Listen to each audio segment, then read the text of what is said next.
Ons lees die oordenking vir 25 Januarie uit Die Here is my herder met die vriendelike vergunning van Lizet Marie.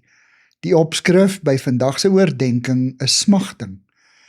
Die teksvers Psalm 27 vers 4 sê: Net een ding het ek van die Here gevra, en dit sal ek najaag, dat ek my hele lewe lank in sy huis mag woon, om sy goedheid te belewe en daaroor na te dink in sy tempel.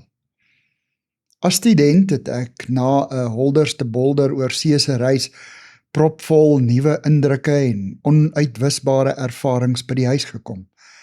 Die Sondag aand het ek kerk toe gegaan. Toe die orgel die eerste note speel, is ek oorweldig deur die teenwoordigheid van die Here. Ek het besef hoe diep ek na hierdie oomblikke gesmag het. Inderwaarheid was dit 'n intense hongerte en dors na God self.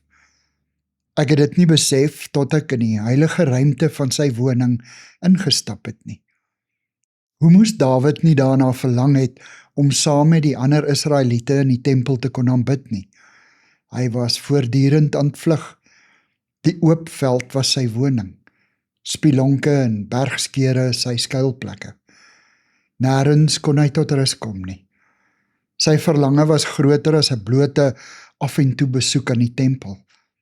Hy wou permanent in die huis van die Here woon. Nie net die kortstondige vreugde ervaar om saam met ander daar te aanbid en dan weer huis toe te gaan nie. Sy diepste verlange was om God se goedheid in sy tempel te belewe en daaroor na te dink. Sy siel het na 'n ontmoeting met God in sy woning gesmag.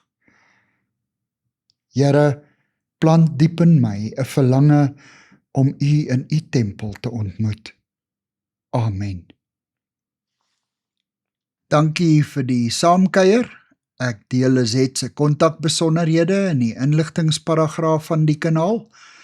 Daar is ook skakels na voorlesings van Lizet se ander publikasies wat hier beskikbaar is.